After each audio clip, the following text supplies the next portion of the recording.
Well, hey there guys, it's Corinna Bench from sharedlegacyfarms.com. I'm the farmer's wife out here, and I just started my Instant Pot Challenge today. The 14-day Instant Pot Challenge begins for 14 days in a row. I'm gonna try and do something in my Instant Pot every day, and I wanna teach my community how to get more confident with this awesome tool because I love it.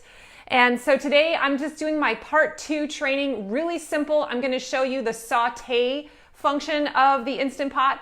I already did a quick tour of the machine, and this is kind of step 1, just learning that there is a saute feature. So I'm actually making chicken piccata tonight.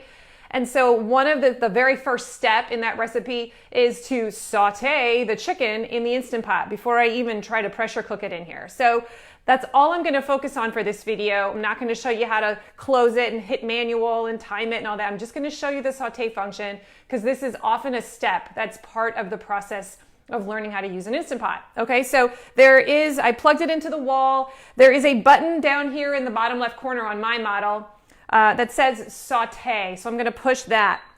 And it's gonna take a couple of minutes to get hot. And when it's ready, it will actually say hot on the display panel. I'm gonna pour a little bit of olive oil in here. Oh, see, it's already hot because I prepped it. Then I just have to put a little bit of salt and pepper, season my chicken, and then throw it in here. So sauteing is often kind of step 1 if you have like aromatics or if you have to brown the chicken or the beef before you actually cook it. So this might be something that you have to do beforehand. The recipe will always tell you to first saute it. And if that's the case, you got to push the saute button. All right, so I've got my chicken seasoned. I'm going to put a couple of them in here and brown them. I'll have to do this in stages.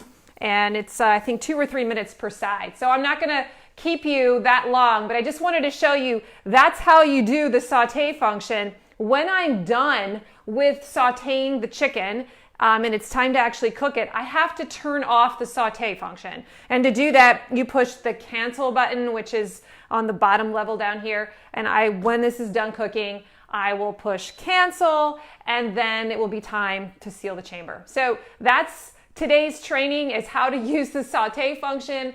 You can saute things in your Instant Pot without even sealing it and pressure cooking. So use it just as a saute pan if you want. But in this case, I'm actually sauteing the chicken, browning it beforehand, and then I'll seal it and cook it. I'll teach you the next thing in my next video tomorrow, but that's all for now. If you want to join my 14-day Instant Pot Challenge, go to sharedlegacyfarms.com/Instant Pot and subscribe, and you'll get an email every day for the next 14 days of a different Instant Pot recipe and some training to go along with it. Thanks guys, have a good one. Bye.